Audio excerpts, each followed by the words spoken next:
Right. Show is kicking. Oh, my days, my bed is calling. But the show must go on, man. It's my promise and it's my engagement piece to you guys.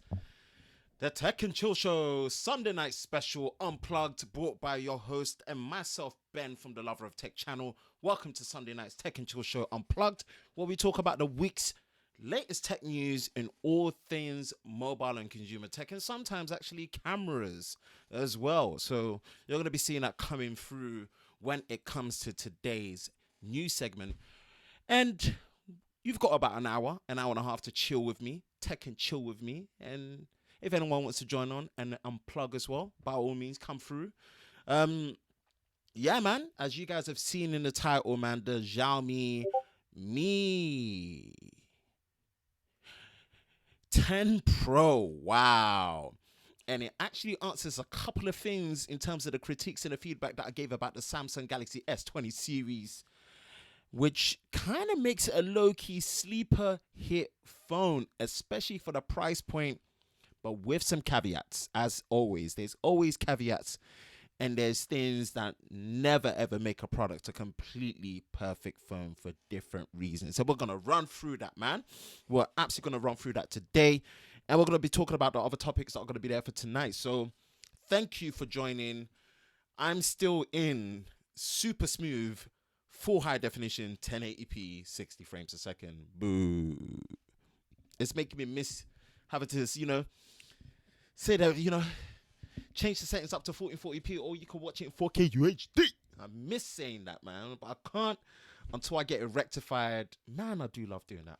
But until I get the whole internet connection and stuff rectified, man. So that's kind of the current state of affairs.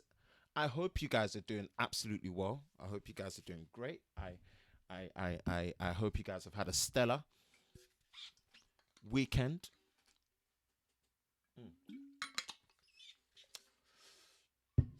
And I promise you that the ones that have joined and the ones that are joining, definitely, man, we're going to make this as fun and engaging as always, man. Lots of energy, lots of hype, as per always.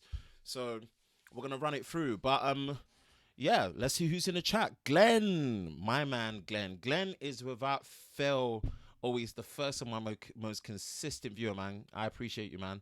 Loved your Galaxy Z Flip unboxing. Looking good. Glad you're putting it out there, man. Want to see more content from you. Great stuff. How are you liking it? We might actually talk about that as well, especially after the you-know-who, Mr. Rick Everything, Jerry himself, Zach. Once he goes into a teardown mode, it's like, we'll discuss how relevant, what he's saying is in terms of, the critiques and the feedback that he's given to his torture test on the Galaxy Z Flip. Connor English, thank you for joining.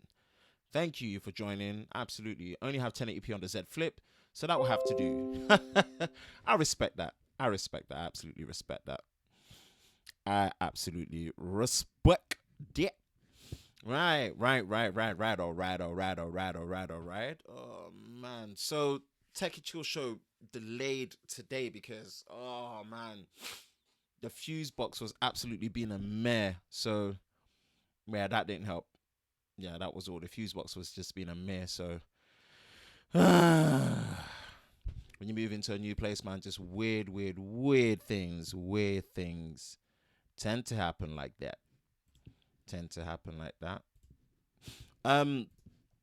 Hope you guys are all good though. Definitely more to come. 100% looking forward to that, man. I myself would definitely want to get the Z Flip. We'll see how the budget looks like, but I definitely want to get.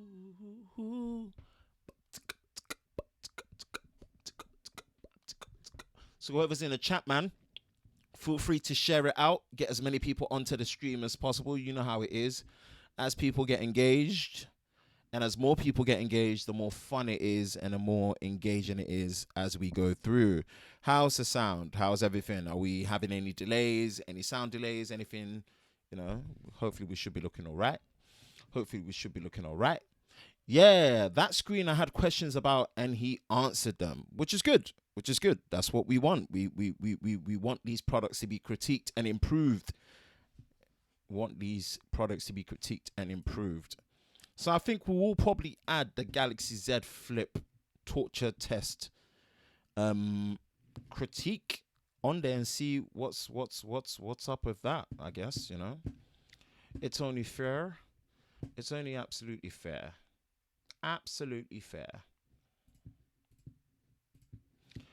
Oh, no, no, no, no, no, no, no. Am I waking up? All right, let's bring this here. Let's bring this here, man. All right, let's bring it here. All right, let's see. I don't know about the crease though. Sound is good. That's what we like to hear, man. Want to make sure the sound is nice and crispy, sounding up to par. The Mi 10 looks interesting, and I like the fact that it does look interesting, because that's what really does define a good product, man. We always want an interesting product, really stick out, man. Why does Samsung claim that the Z Flip has a glass screen, even though it does not? It does, but it's like an alloy, or it's like a polymer glass material, I guess, because it's mixed with a polymer layer.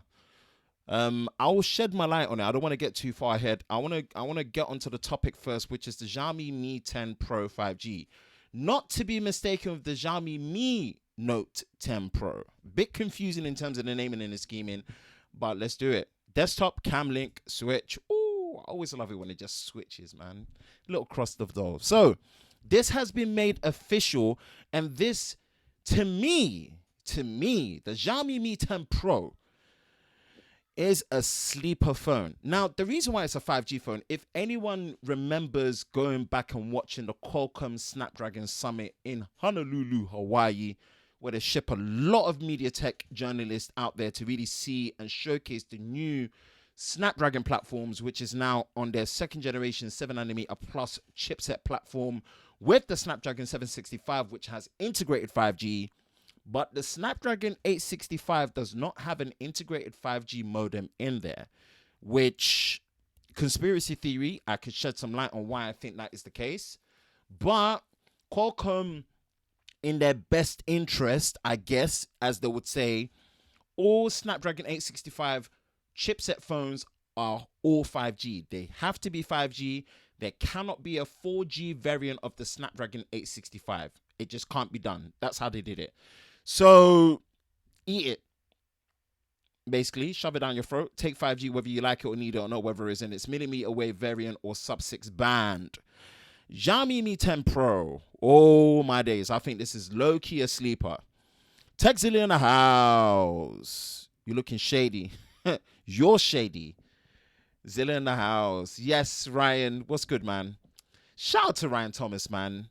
Ryan held it down. Ryan put the Unplugged in Unplugged last stream. The stream was done in like an hour and a half, and we went into overtime. Like, that was Ryan's the definition and the real definition of what the Tech and Chill show Unplugged, when you take the tech out and you chill and unplug. My man, Ryan, thank you for joining, man.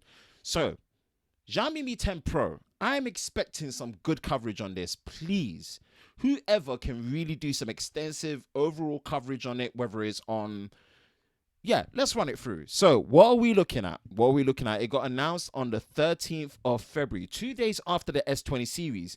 So, I did my reaction live stream on the 12th of February, literally a day after the Unpacked, and I kind of praised... What's good, Damien, the wild man himself? What's up? I did praise the S20 series, and I said that it brought back S7 generation, especially with the S7 Edge generation, of feels where I felt like the S7 Edge and the S7 was such a big step forward from the S5, not even the S6, from the S5. You know, it wrote a lot of wrongs and it really upgraded, and the S20 series brings back those same feels. But nonetheless, I had some critiques about the product in terms of what I felt they could have done to really just close the gate on certain things. So let's run it through. Weight, 208 grams. I guess we can mention that. Thick boy. Corning Gorilla Glass 5, not Gorilla Glass 6, with aluminium frame.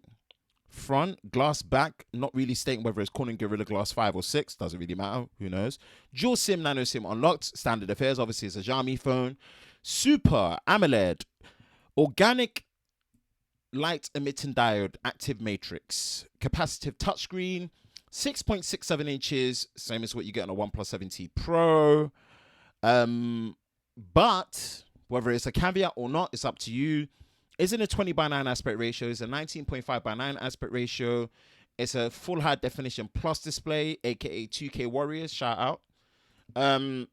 All the standard affairs, but you do have a 90 hertz refresh rate, and it has 180 hertz touch response. So it's a slight one up on the OnePlus 7T. So the OnePlus 7T pretty much has a very similar panel, but it's 6.55 inches. It is FHD plus, but it does have the 20:9 aspect ratio, and the touch response is 135 hertz, whether you notice it or not, versus what you're getting on the Xiaomi Mi 10 Pro. The Donkin of tech, aka Tech King Mike. If you guys have not watched the first battle royale of the tech fight for Saturday night, which honorably, I'm the first person to ever win it, and no one can ever take that away from me. I am part of history. I'm the first to win the Fortnite edition of the Saturday night tech fight. Boom. Take it. Eat it. What's good? What's good, Mike? Thank you for joining. In fact, let me find out if I'm out for dinner or I'm actually not. What are we doing for Tuesday night? Listen, we'll do whatever you want, Mr. Wildman. Pause. Android 10 with MIUI 11. Great. Good. Has to be Android 10. I'm looking at you, Moto Razor, with your Android 9. Snapdragon A65, 7nm plus tech, second generation manufacturing fabrication process with the Adreno 650 GPU, octa-core base. No memory card slot, 256 gigabytes with 8 gigabytes of RAM, 250 gigabytes with 12 gigabytes of RAM, and 512 gigabytes of ROM, which is read-only memory, storage, and 12 gigabytes of RAM. Juicy configurations, all with Universal Flash Storage 3.0. Now, cameras. Now, we know people love cameras, man. You guys love the cameras, man. So we're looking at this, man. Current generation, 108 megapixel sensor with f1.7 aperture, 1/1.33 inch camera sensor, the biggest smartphone sensor you can get right now. I don't know how it does its pixel binning, but the pixel binning here, I believe, is a 4:1, meaning that when it's been down in its autofocus or its auto mode, you should be getting 27 megapixel images, unless it's using a 9 pixel bin into one configuration that you get with the Samsung, which I highly doubt it. Now, they've got a couple of intermediaries when it comes to the zoom lens. You've got 8 megapixels, f2.0, 1.0 micron pixels with face detection autofocus, assisted with laser AF, optical image stabilization, and ×10 hybrid optical zoom. Then you have a 12 megapixel f2.0 portrait with ×2 optical zoom.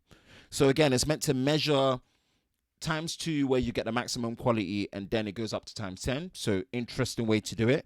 You have a 20 megapixel ultra wide angle lens, up to 30 millimeter full frame equivalent, f2.2. Now again, I don't know if there's any macro capabilities in there, because that's one thing I forgot to mention about the S20 series. There was no macro photography facilities in there, whether that matters to people or not. I am seeing 8K video up to 30 frames a second. Now, is it 30 frames a second or is it 24 frames a second? We need to get that clarified. 4K UHD, 30 frames up to 60 frames, standard affairs, and up to super slow motion mode in full high definition from 30, 60, 120, 240, and 960 frames a second with gyroscopic electronic image stabilization. Woo! What a mouthful. That is your quad camera system with the general gist of the features. Shout out to GSM Marina for the spec breakdown, bringing it back into action. Selfie camera. So 20 megapixel f2.0, kind of standard affairs, nothing special here. Apart from slowfies. We've got slowfies here. Slowfies. Ban that word, slowfies. Dual stereo speakers, yes. No headphone jack, aka no headphone port, RIP, again, buried. Bluetooth 5.1. Okay, Bluetooth 5.1. I thought we were still at Bluetooth 5.0, but okay, I'll take that. Bluetooth 5.1. aptX HD, when it comes to Qualcomm's aptX firmware algorithms for wireless lossless audio at a much higher quality. Infrared port. Oh my days. Bring back the infrared port, please. I want it back. I want the infrared port back, please. Man, we've just moved houses and I do not know where the remote is for the TV. But if my phone was still my remote, that would not be a problem, would it? Please bring back the IR blaster. Shout out to Huawei. Shout out to Xiaomi. IR blasters matter. NFC is standard affairs.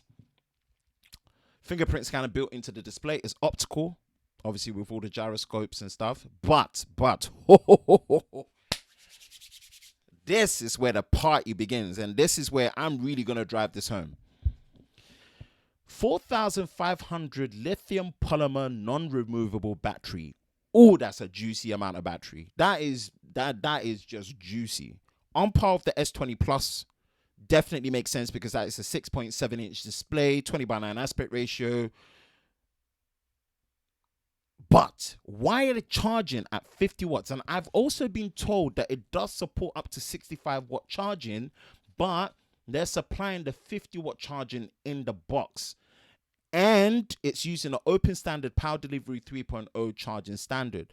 But the pièce de résistance, the crème de la crème, and this is based off anyone that watched the previous live streams that I did when Oppo and Xiaomi first, and Xiaomi actually have in development, pretty much in its final stages, 40-watt fast wireless charging.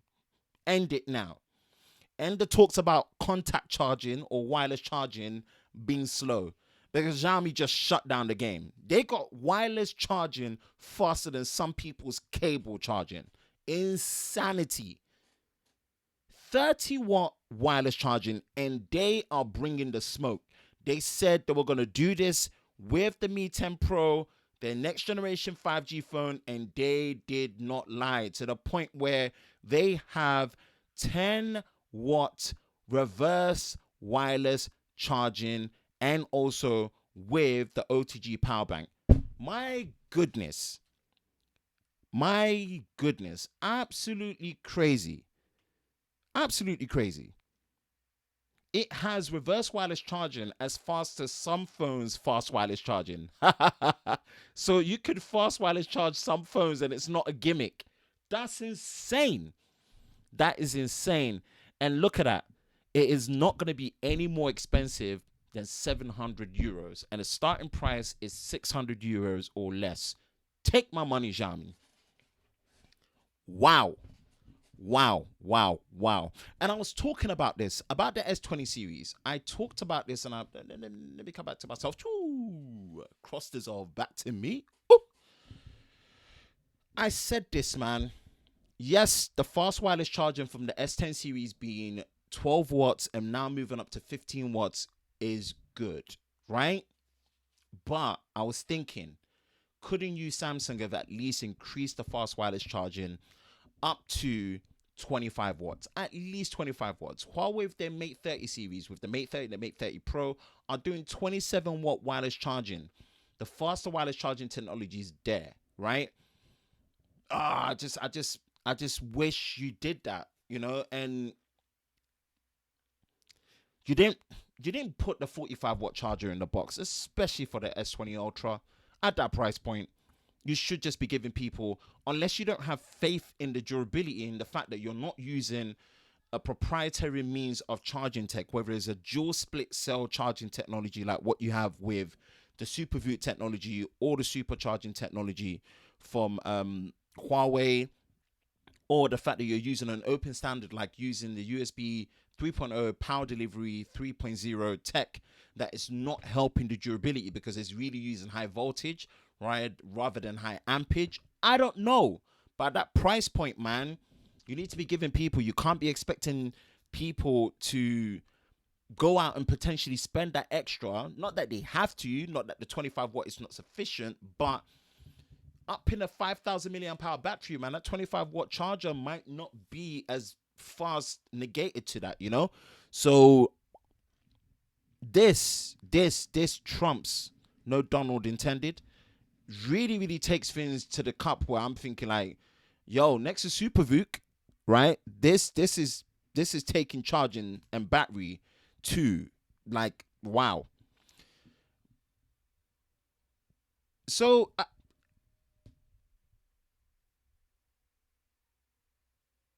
oh man, I don't know. I'm impressed. I'm impressed. Some of the caveats would be the display. The display feels like, I don't want to say like it feels like last year, but it's going to be sufficient enough at the price point that is coming, I guess. It's going to be sufficient enough, right?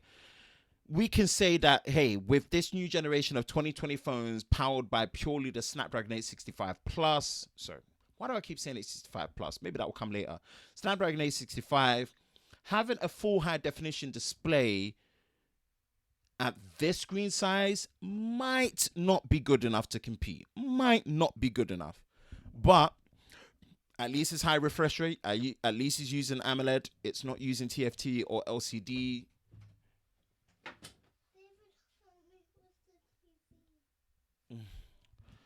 Pause. I'm coming. Kids and family calls.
Right, your boy's back. Family calls. Kids on half term. They're not sleeping at the time that they should be sleeping. But oh well, the show must go on. So at least the display is high refresh rate. Is using AMOLED. It's hopefully a bright display, but not having a 20:9 aspect ratio as well to help with the form factor being more manageable at that screen size. I guess no IP68 rating, no SD card slot. I have no issues with the storage and the RAM configurations. I have no issues with, on the hardware level, having these much bigger physical sensors in there for the camera. Yep, I think they could have probably improved the selfie camera potentially, especially when it comes to the video capabilities, where most newer selfie cameras are recording at much higher quality video at the 4K UHD resolution. It's hard to say, but there isn't much to complain about this phone, especially at this price perspective, right? And maybe when it comes to how people generally buy their phones, you're not going to get the level of accessibility of buying Xiaomi phones from your network carriers as you would be able to when it comes to Samsung. That's the foothold that the big three have when it comes to Samsung, Apple, and Huawei. They've taken a big hit on that, man. Because, for example, you can only get the Mate 30 Pro in the UK from Carphone Warehouse outright. You cannot get it on contract. So, yeah, that's probably going to be one caveat, that it's going to be a phone that they do have a shop in Westfield, London, but it is a phone you're going to have to most likely buy outright or import and as much of a good value that is, not many people have that much liquid cash lying around between £600 to £700 to buy a phone outright, even if it's worth every bit of his money, right? I think positive things for the Xiaomi Mi 10 Pro. I like it. I think it's low-key a sleeper, and I think it's getting the ball rolling in 2020 for all the Android smartphones that are coming out, where you're going to be seeing this competition go through. But I think its biggest party piece is definitely 1, price, 2, battery experience, 3, performance, and last on the list for me is the display, because the display is not subpar, but it's 2019-ish. It's 2019-ish. Right, let's go into the comments and see what's good. Instatech HD, hey bro, what's good? Thank you for joining. This 8K in smartphone is straight ridiculous. I don't 100% think so. I don't think it's... If the tech is there to do it, why not? Just find... I talked about this before. If the tech is accessible and is workable enough, it's now up to the manufacturers to put it in and find a user-friendly way to communicate it to users, to find a better way that they can use it more often when they need it. High refresh rate is pointless in a phone. I don't believe so. 100% do not believe so. 100% do. High refresh rate is not pointless. It's not pointless. High refresh rate for me really, really helps when it comes to just a smoother user experience, when it comes to having less eye strain, when it comes to just having a much more better overall responsiveness to when you're using a phone. And high refresh rate display also translates to having a higher touch response display, meaning a much more accurate display, meaning a much easier experience when you're literally using it for your basic things. There's a lot of reasons that you can make for you don't need it, you don't need it, you don't need it. But at the end of the day, there has to be some form of progression when it comes to a display experience, right?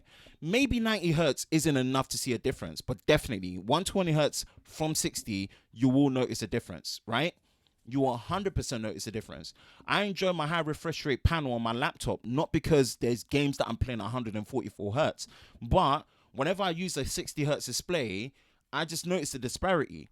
And with companies like OnePlus coming out and using things like their embedded MEMC chip, that's gonna help things like interpolation, where when you have a lot of content that is not supported at high refresh rate, it can interpolate those extra frames to benefit from the smoother display experience.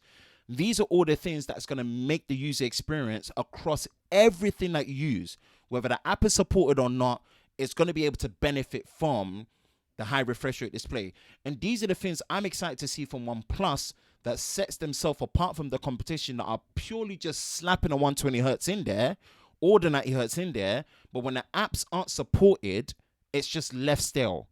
So I don't believe high refresh rate on a smartphone is pointless.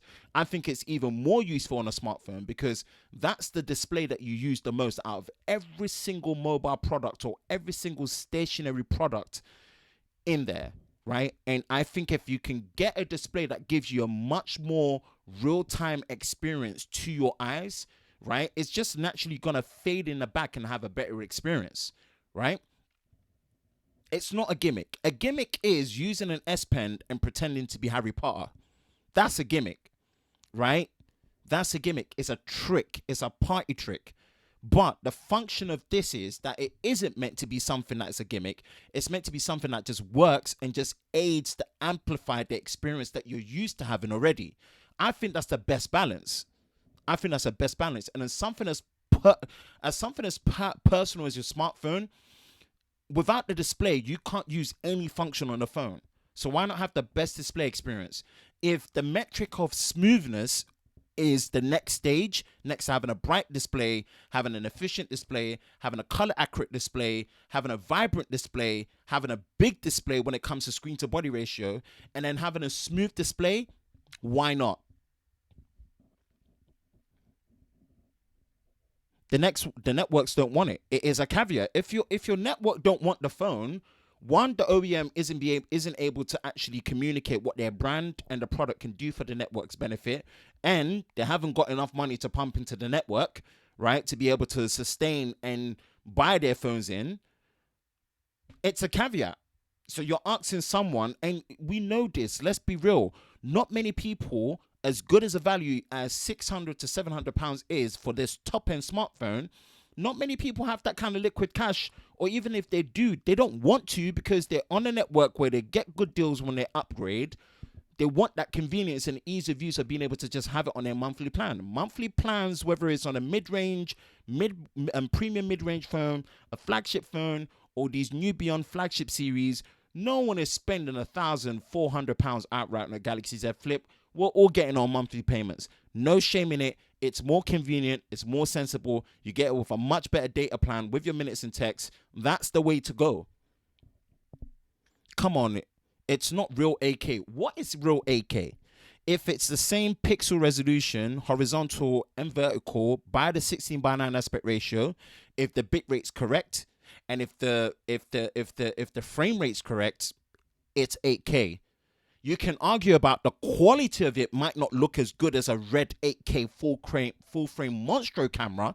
That's a different story. If it meets those requirements of, vertical resolution, horizontal resolution, with the right aspect ratio, with a good enough bit rate in there in terms of information, and the correct frame rate, it's 8K. It just happens to be from a smartphone. That means we could easily say that 4K that fits into the same requirement is not real 4K because it's coming from a smartphone. Is it overkill? Yeah, that one I 100% agree with. But if it's something that can be put in and developed as time goes, so be it. If you're going to charge and you're going to be expecting these phones to be at their peak and really showcase what they need to showcase, these features need to be put in there so they keep getting better. Right? Now, the marketing team have to get clever and find clever consumer-friendly modes and ways that they can communicate and educate people on how to tap into these features if and when they need it at the right time and the best time. And they have to back it up with things like the right performance, the right RAM, and especially the correct amount of storage so the end user doesn't have to think about storage when they tap into these video modes. And if they're using the right type of compression in terms of high video efficiency codec and H.265, right? Compression is going to be good, storage is going to be good, and you're still going to benefit from having higher bit rates.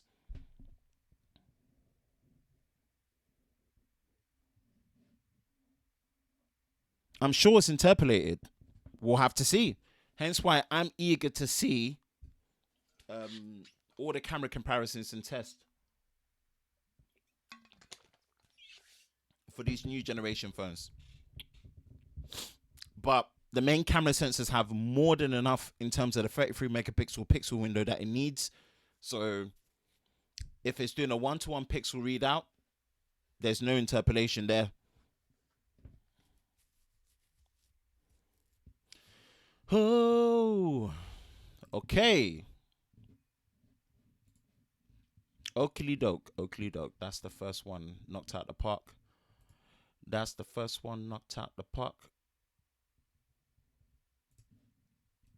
Right.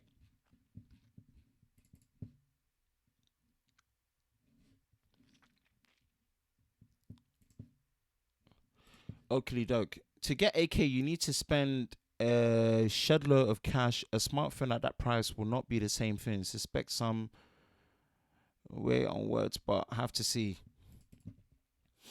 The principle is still the same when it comes to 4K on a smartphone. It's no different, guys. The same is this exact same principle. We just have to appreciate whether it's overkill or ahead of its time. When these smartphones were doing 4K back in the day, it was ahead of its time. It was way ahead of its time. 4G as a network wasn't even out yet properly. It was ahead of its time. So I don't know where we're trying to really stop the progression, especially when these phones are being charged as high. Let the phones be able to do that and let them keep getting better. Let them keep getting more efficient when you go down to either a 6 or 5 nanometer processor. When you go to the next generation Snapdragons or the next generation Apples, let those overkill things be. Honestly, let it be. It has to be done. Like us complaining that these phones need to get cheaper is not gonna happen. Great, you've got companies like Xiaomi that do this, but they're able to do it at this price because their overheads are so much less, because they don't have that widespread in terms of availability like you would do in terms of globally, network, you know, because of the fact that the overheads are so small, hence why they can undercut, which is a great business model for them, right? But I'm just at this point where it's like, unless it's a gimmick, like using an S Pen as a wand, right? That's a gimmick. We don't need that. That's not progression. But when you see progression in things like faster wireless charging, faster battery charging, bigger batteries, bigger camera sensors, faster camera sensors, higher quality sensors that have better dynamic range, color rendition, color accuracy, and white balance, and so many other things, higher resolution and higher quality video, why do we complain that all of a sudden we don't want that? It's better quality.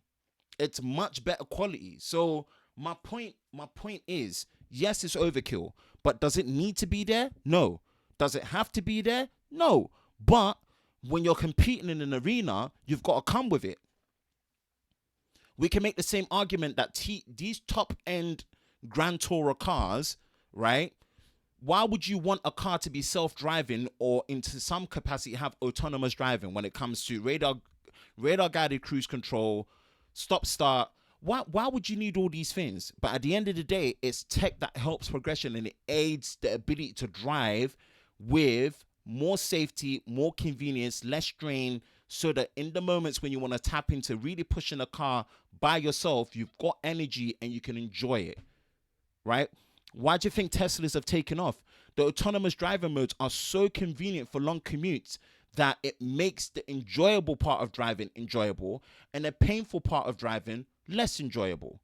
It's progression, right? It's not gimmicks, it's progression, even if it's overkill. Other than Xiaomi, what phone you feeling? I'm feeling the S20 series. I'm definitely feeling the S20 series. S20 series is looking, I think regardless of these sleeper phones, it is globally going to be the most accessible Android phone manufacturer in terms of reachability in every country, in every network carrier. The S20 series is going to do bits, but my love heart phone is definitely the Galaxy Z Flip. If I got any budget left over, man, Galaxy Z Flip, you will indeed be mine. Adrian in the house. Lip check.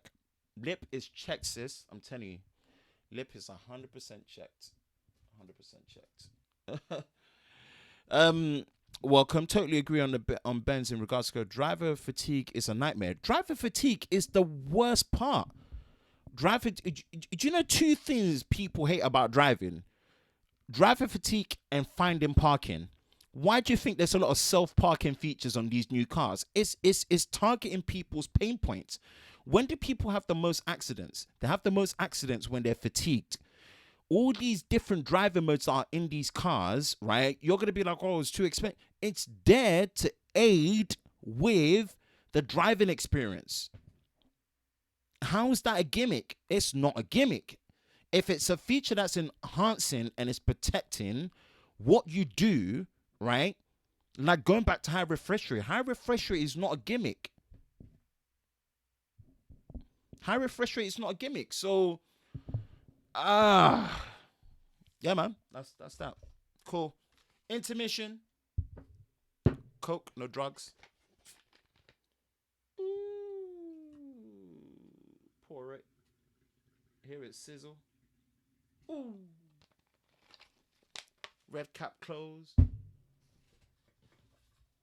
Hairbrush. Of course, you know, gotta keep the appearances. Pinky sip.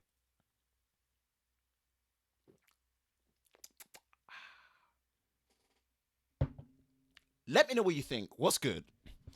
You did well with your appearance today. Oh, thank you. Oh my God. Since you gave me a compliment, that's a new one for you. I'm going to take that. Come on. Thank you. I appreciate that. Adrian gave me a compliment. That might be a setup, but I'll take it anyway. Thank you for joining the stream. Right, let me know your thoughts before we go on to the development discussion of the Canon EOS R5. Is Canon trying to end the mirrorless game before it's even started? Oh, wow. The development preview of the Canon EOS R5. I'm going to gift your intermission.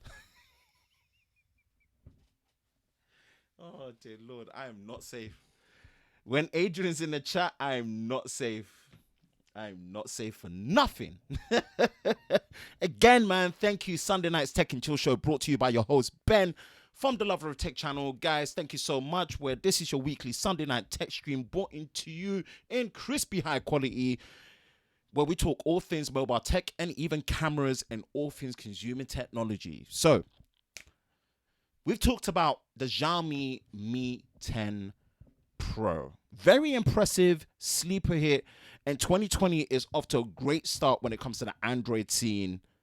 Apple, you better not disappoint when it comes to 2020 in September. Better not disappoint. Better not disappoint. Canon looks like it's going to be a bit good. A bit good. Who? That camera is going to shock the world. But shocking the world is one thing, but doesn't mean it's going to be a perfect system. But we're gonna take a deep dive and let's switch it up. Ooh, I always love it when it does that cross dissolve into camera on there as well as the desktop. So Canon shocked everybody because the rumors from Canon rumors on Twitter were looking very, very, very, very, very fishy. But it looks like Canon's got the smoke after the 1DX3. Canon's like, hold my beer. Let me one-up it again. The development of the Canon EOS R5. Professional, mirrorless, redefined. This is their pro body, mirrorless camera body. Oh, dearie me. This is going to be interesting. This is going to be interesting. But I am going to shed some light on what my concerns and some of the caveats of what this full frame pro body from Canon is going to be like. But let's look at the white paper from Canon and see what they're talking about, right? A new era in image quality, new standards in high resolution stills, phenomenal 8K video quality to match. Wow. Phenomenal 8K video quality to match. What is the catch here? Oh my goodness. The EOS R5 advances image quality to a whole new level for stills and movie with a blistering 20 frames a second in electronic shutter or 12 frames a second in mechanical. The EOS R5 is accomplished, redefined, and built for magnificence. Wow, this is interesting, but we're going to come back to it and dissect it and see where are going to be the caveats, right? Be the filmmaker. Commit your best work to stunning 8K video and relish in the prospect of exciting new possibilities for creative capture. At such high resolution, the Canon EOS R5 allows you to fully expand the genre of filmmaking and explore dynamic new ways of telling your story. Ooh. And this is where really and truly, oh my days, I think they are going to have class-leading in-body image stabilization on Lumix level with the S1, S1R, and S1H, respectively. For the first time on any Canon camera, in-body image stabilization is offered, which works in harmony with Canon's RF lenses with IS image stabilization to provide the ultimate in shake-free, super sharp images and movies. Film or shot without a tripod in the knowledge that you will always achieve the smoothest and the sharpest results. Ooh, Canon. In-body image stabilization. Cloud connected and then some. Shoot and transfer images and video on the move thanks to built-in Wi-Fi. Yes, Wi-Fi. Which can link to Canon's brand new image.canon service. Wow. Capable with auto image transfer, the EOS R5 allows you to shoot and edit on the move or download automatically to your home computer. Versatile and adaptive. So, for performance that matters, look under the skin. Dual card slots means much longer shooting time. And as the EOS R5 is part of the incredible EOS R family, with the stunning RF mount that offers the ultimate quality and adaptability, it's also compatible with Canon's incredible EF lens range, thanks to the choice of the RF to EF adapters for seamless integration. Oh my gold. Wow. What a shocker. I'm going to dissect this. And if we're going to learn anything from the EOS R, as well as the Canon 5D Mark III, this is where it is. 8K video is legit. But this is where the caveats are going to be. 8K video is definitely going to have a crop, because that 8K video is going to need at least 33 megapixels. So this full frame sensor will be either a new version of the EOS R sensor, which is about 33 megapixels, or it's going to at least be a 40 megapixel camera, and it's going to apply 1.2 to maximum 1.3 times crop to be able to achieve the 8K video. The 8K video is going to have somewhere between a 15 to 30 minute recording limit, and it's not going to work with dual pixel AF, and it's probably only going to work up to 30 frames a second or 24 frames a second. It is not going to be a high frame rate 8K video mode, and it's only going to be in a 16:9 aspect ratio. It's not going to be based on a DCI digital cinema incentives aspect ratio at 17:9. That's where my caveats are going to be. I believe the recording limit for this 8K video will not have dual pixel autofocus. It will have a 1.2 to 1.3 times crop. It will have a video recording limit of about 15 minutes. And it's definitely not going to work with dual pixel autofocus. It just isn't. If you're learning anything from what you saw from the 5D Mark III, the 1DX Mark III, that's the caveats. Now, the 20 frames a second, 100% believable. The 1DX Mark II, the 1DX Mark III, in the live view mode, right, shoots 20 frames a second, blistering, 12 frames a second. But my problem is now, I believe the buffer is going to be way too low for it. The 1DX is doing it over a 20 megapixel image sensor. This is going to be double the resolution. It's just not going to clear up. It's just not going to clear up. And I feel like there will be some caveats when you're going to 20 frames a second, because all that sensor readout with all those megapixels, you will probably have variations of certain frame rates will not allow you to do very fast autofocus tracking with dual pixel autofocus unless you dip it down to 10 frames a second or even 8 frames a second. It is high resolution 40 megapixel images that you're going to be pulling out. I believe once you go to the maximum, you're not going to be getting the autofocus performance, and the hit rate is not going to be good in terms of the keeper rates. It's just not going to be as good. So these are some of the caveats that you're going to be looking at. Would we agree? All right, let me know. Yeah, this we talked about already. Wow, this I think Canon are going to kill the game when it comes to in-body image stabilization. Panasonic, Lumix, hold your pants up. Canon might just steal the crown on when it comes to class-leading hybrid mirrorless autofocus. In-body image stabilization. Wow. The IS on these RF lenses, amazing. The electronic IS built into these cameras, amazing. Now with in-body image stabilization, where with this big RF mount, as well as having a big camera body in full frame, well, I think they're going to kill it. Wow, I think they're going to kill it. And in terms of the dual card slot is going to be a tough one. I have a feeling that they will be using CF Express. I think they'll use CF Express for seamless integration, move the media forward. Canon is almost like the Apple of the camera scene. I think if they adopt CF Express, a lot of people will adopt CF Express quicker, and the CF Express media will become much more accessible, much more competitive. I don't want to say cheaper. Those CF Express cards are not cheap, bruh. But for high resolution, high frame rate, high resolution, and 8K quality, CF Express is the way to go. I don't see how, unless you're using some really, really high bitrate compression, even with H.265, I just don't see it happening, man. I think CF Express is the way to go. Is it going to be expensive? Yeah, 100%. 100%. 100%. And pricing. So I'm going to go into the comments. It looks like the OnePlus 8 Pro renders. Fair. What's the cost going to be for Canon? £3,500, close to 4Gs.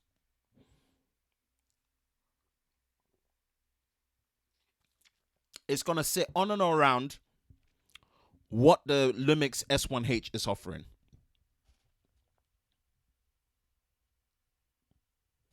It's going to be offering, it's going to be sitting on, it's going to be 3,500 body only, tops 4Gs, 100% tops. It's competing with the S1H. The S1H is a 4K body. It's a 4-gram body. It's competing with that 100%, 3,500. It's competing with your, I don't think it is. I think it's going to, I think in its current state, it smokes the A7R4, 100% smokes the A7R4, even though the A7R4 has, who's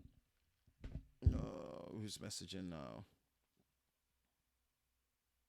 Even though the A7R4 does have a 61 megapixel camera sensor, this R5 in its current state smokes the A7R4, especially as an overall package, because that A7R4, that video is long, the video features in there are long in the tooth now, way long in the tooth. You know, no 10-bit recording, no high megabits per second above high, it's just long in the tooth. CF Express, I agree, it has to be. Like, we need to move forward. There's no UHS-III cards that are coming out. You know, the UHS-III cards have just been taking way too long. CF Express is the way to go. It's expensive media. I can't really speak for the reliability because it's not been around, but Canon are trying to end the mirrorless game. And low key, they've played their first major hand. And if this camera comes out before the A7S III, this looks bad on Sony. And I think when the A7S III comes out, Sony can't allow the A7S III to be as good as they want it to be, because it's going to be eaten up into their FX range. And the FX9, in its current state, doesn't match up and doesn't compete to the Canon C500 Mark II. C500 Mark II is a much more compelling reason to get a full frame, large format cinema camera at that level, and it shoots internal RAW, and it shoots actually 5.9K video. So these are my points. Is it going to be a perfect system? No. I've pretty much marked it on the wall. I've pretty much explained where the shortfalls are going to be based on the little description that Canon has given us when it comes to what the Canon EOS R5 is going to be in terms of the shortfalls. Yes, technically Tina House, what's good, big bro? What's going on, man?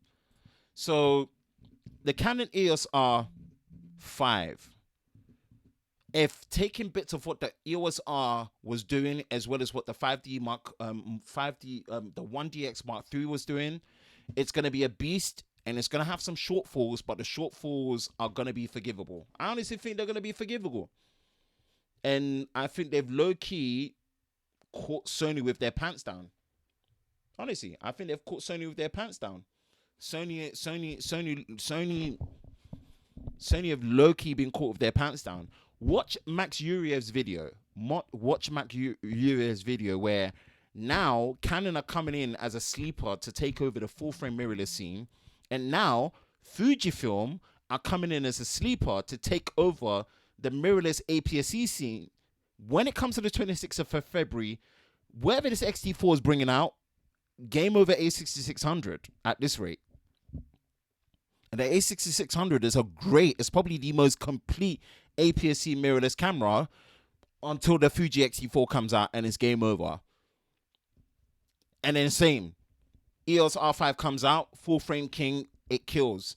Sony being the pioneers and the innovators have now been caught with their pants slipping. Honestly, the only thing that's really, really going for Sony right now is that they've refined their range to the point where at that generation, it's peaked for that generation.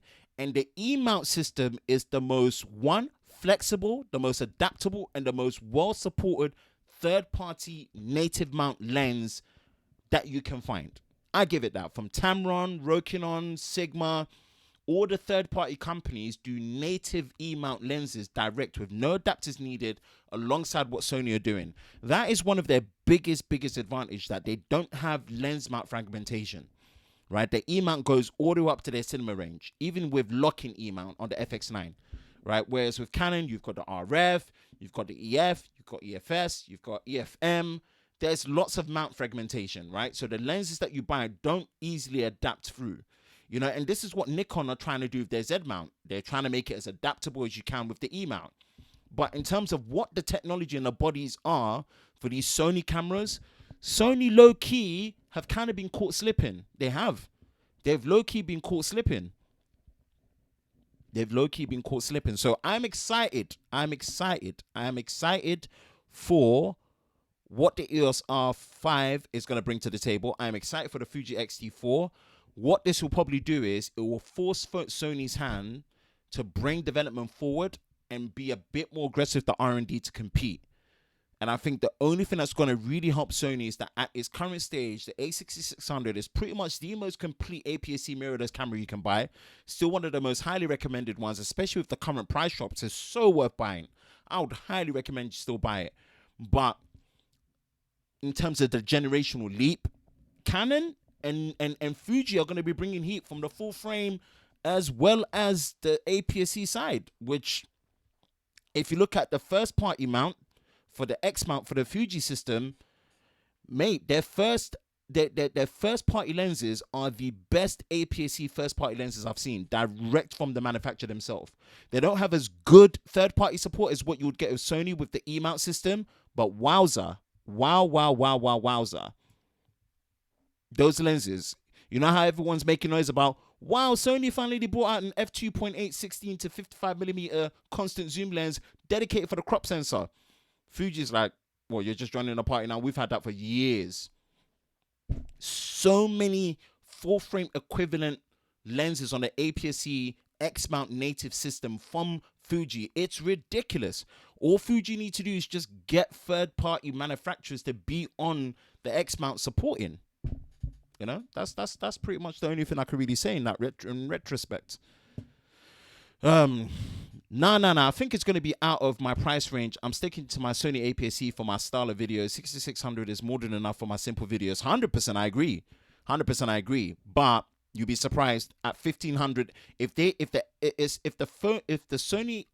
Fuji X-T4 body only brand new is £1,500. Come on, man. Give it 6 months. Give it a year. That's going to tank very close to the 6600. And it's going to, by the looks of it, have a flippy screen, fully touchscreen enabled, much better codecs, much faster sensor readout, way less roll and shutter, let alone any. And you've got the in-body image stabilization. Right, let me sort out the lights because, oh dear Lord.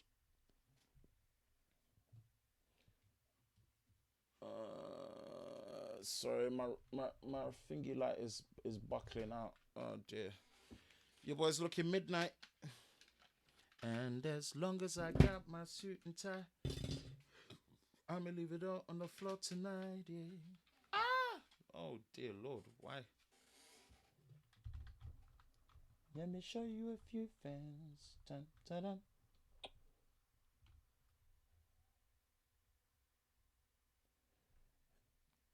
Wow, I'm looking hella bright. I think I look alright now. Bum bum bum. Dun, dun, dun, dun, dun, dun. Right, intermission.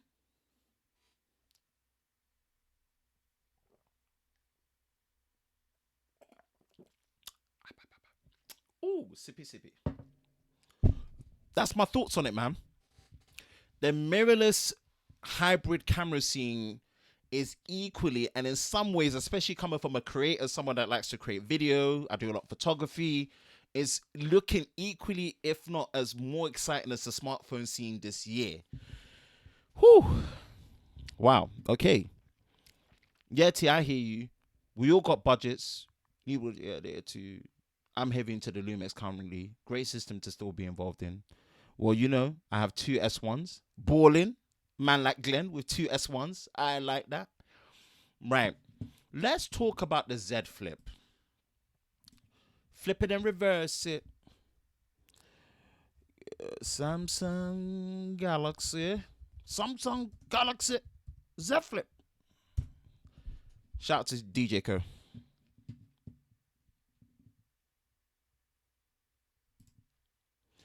Oh, Jerry Rig, why do you break phones like this? Oh, Jerry Rig, why must you bend my phone now? I just made up on the spot. Okay. Shout out to all my Z Flip owners, aka Techzilla, aka Mr. Glenn McGregor. The ballers, the real ones, the early tech adopters, you know. The Galaxy Z Flip is a phone that I ridiculously love, and I think this is going to be a follow-on on the reaction of what we talked about the other night when it came to certain concerns, as well as obviously certain design choices and where the real progression is. And it says, this is courtesy of The Verge. And this is obviously Jerry Rig everything. I'm telling you, oh, Jerry Rig, why do you break phones like this? Oh, Jerry Rig, why do you bend phones like this?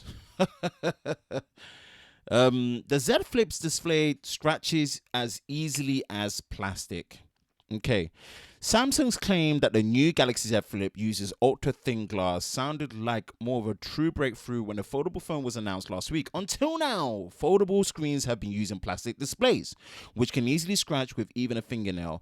And the Z Flip making the switch to glass, however thin it may be, had us hopeful that it would hold up better for long-term use, but it seems it might not be the case.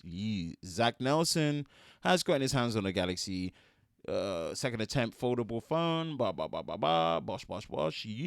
Deeper grooves at level 7 as always. Man, okay.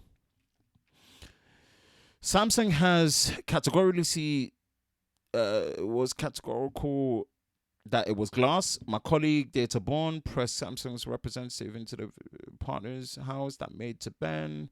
What process was applied at the time? Samsung declined to comment on all those questions, but the company offered a response when we asked to comment on this story.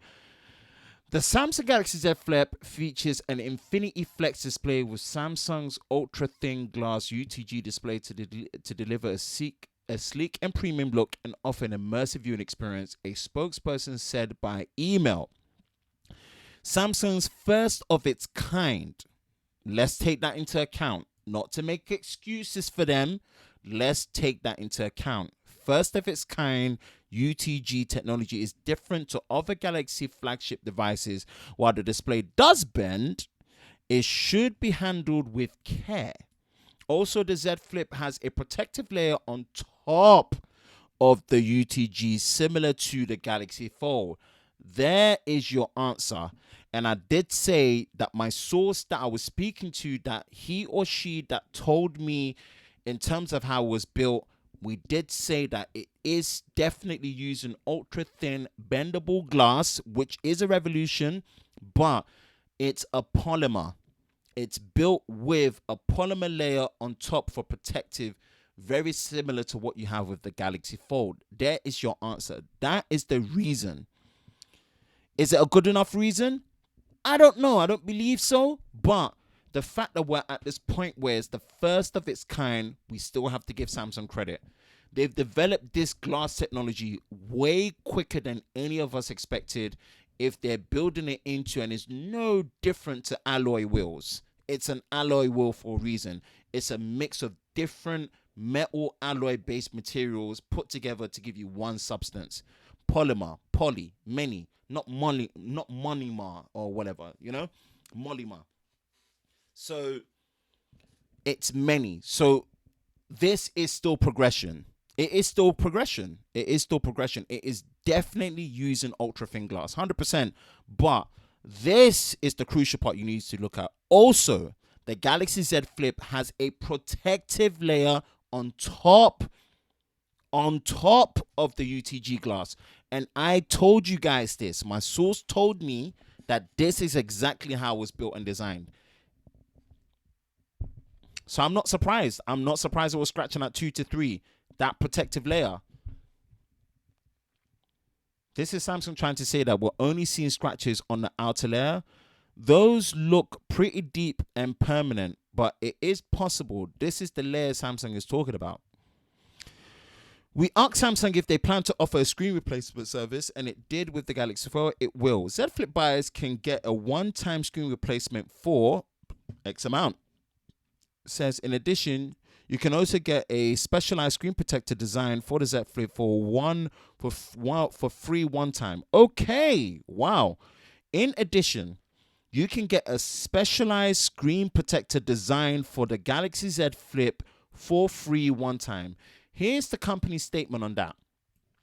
As part of the Premier service, we will offer a one-time free application of a screen protector for the Galaxy Z Flip at select UBIF, Ubreak, iFix, Samsung branded locations, or by sending it to the Samsung Premier service via mail. The company added, the screen protector will be applied by a specialist with a proper equipment to align and apply it. The program is rolling out soon.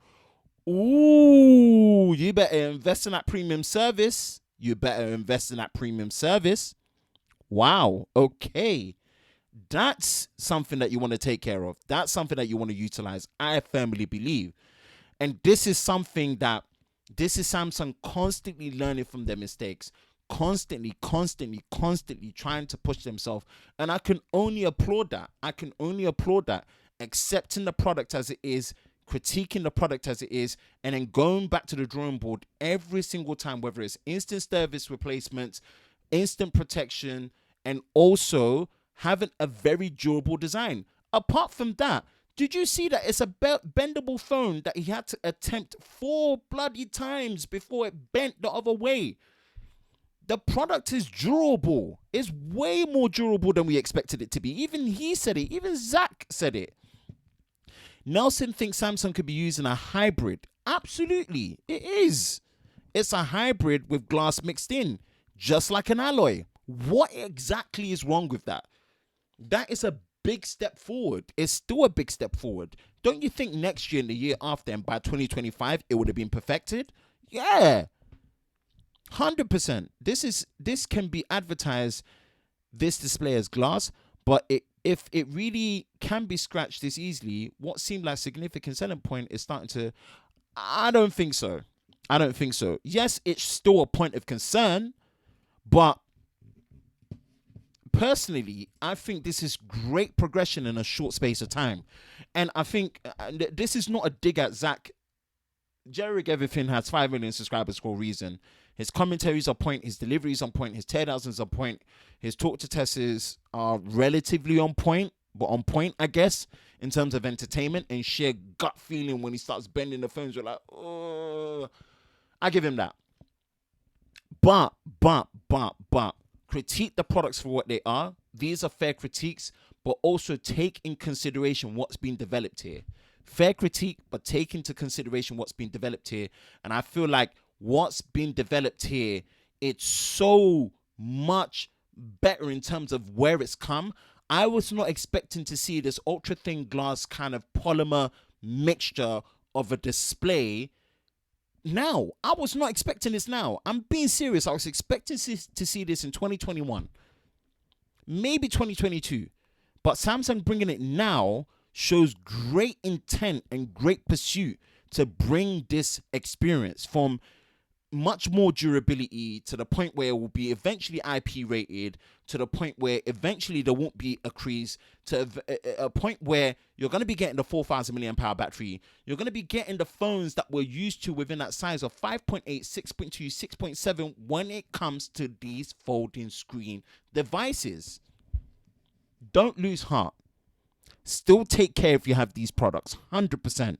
They're still fragile, they're still delicate, even with their durability increase. But take that into consideration and see that this is still progression. I'm not a Samsung knight, so please don't see me as a Samsung knight. But I'm just saying that with all things in perspective, this is still a good step forward in the hope by the midpoint in this decade, folding screen devices, whether it's the Fold as a tablet, the Fold as a folding screen phone, come into their own to give options alongside our classic modern day solid state slabbed phones that we enjoy using. My opinion, IMO.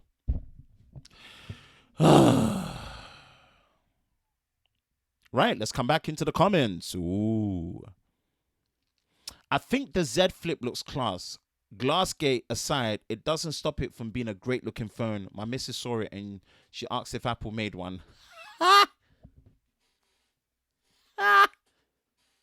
If Apple made one. Even lucky if Apple make a 5G phone this year. The Z Flip surprised me. I didn't think I would like it as much as I do, but it's such a lovable device, man. Not perfect, no, but very lovable. The screen's really good, but I don't like that Samsung are being economical with the truth. I guess so. They need to be more transparent. They do need to be more transparent with it. How they communicate, it needs to be more transparent. I echo Techzilla. It's a really enjoyable phone. I expect we will find out more when Zach does his full teardown. Absolutely. Me and Glenn were having this discussion yesterday and suspected the glass was under the plastic. Well, from what I was told, I took my source's word for it that the glass was underneath. But we said it in the live stream on a Wednesday that it's a polymer layer on top and it's a polymer mixture, but the glass is underneath. Jerry tried to puncture the screen and it did look like plastic. The glass didn't seem to break in the usual way. Let's not forget, Zach isn't exactly a small guy. Arms are like Hulk FFS. I'm not worried about the durability. It's still look after it, bro. It's second generation. Still look after it. Take a bit more care. At least the clamshell being almost gapless protects the screen when it's clamped, which is good. But still do take care. I wouldn't just go balls deep like that, you know. No homo. I have just seen a photo of someone's phone that the screen broke due to the cold at the hinge. It did look like shattered glass in that photo. Exactly. I prefer options. The Snapdragon of the Z Flip is a game changer. Maybe for us in UK because we've just been dealing with the poor battery efficiency of the Exynos processors, I guess. Whew. Okay. Those are the 3 topics quickfire done. An hour 17 minutes gone. I think that went well. Talk to me. 5 more minutes and we're closing shop. Sunday night's Tech and Chill show for this week is pretty much wrapped up. Man. Hope you guys enjoyed it. Hope I made it as fun for you as possible.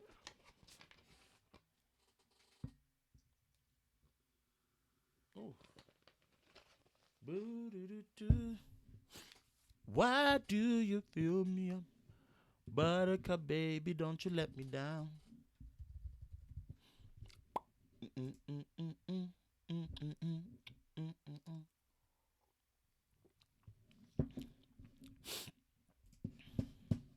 Hey.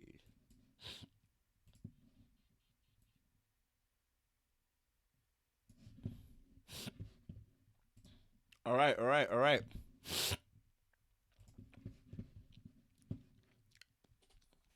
I've dropped my Galaxy Z Flip twice on a carpet and twice face first on my desk. Bet your heart didn't skip a beat there, bro. Bet you weren't shook. Hey.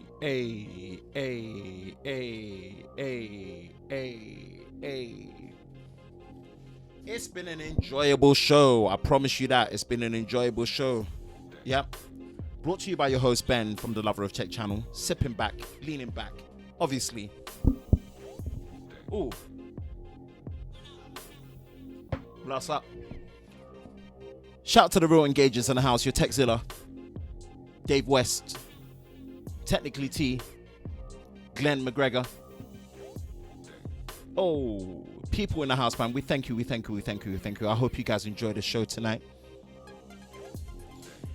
The petty Adrian L, as always. Much love for sis. She paid me a compliment today, so I'm going to take it. I'll run with it. Instant Tech HD. The Don King of Tech YouTube, aka Tech King Mike himself, owner, creator of the Saturday Night Tech Night Fight, the Wild Man himself, Mr. Damien Wild, Ryan Thomas, Connor English, and all the lover of tech, Team TLS, the Tech Lover Squad family in the house. Much appreciated. Really, really appreciate you guys. Thank you, thank you, thank you, thank you, thank you. Thank you. Yep. Love it, love it, love it, love it, love it, love it, love it, love it, love it. Absolutely love it, man. Thank you so much for tonight. I hope you guys enjoyed it. Again, your host Ben from the Lover of Tech channel. Hit me up on Twitter. Come and join the conversation. Catch you another week. Videos will be commencing hopefully soon once I sort out the space and whatnot, man. So, peace out and later.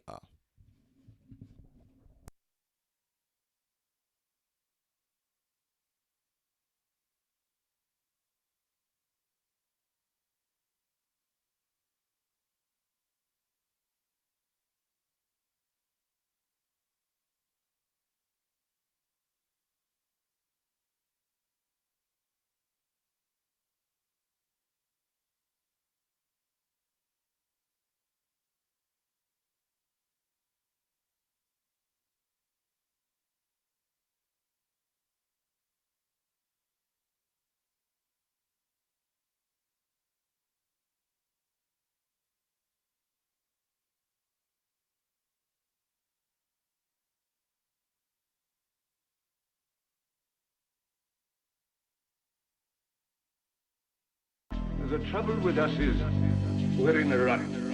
Too much work, no play. We don't take time to see our old friends. Yes, not so many of our old friends left,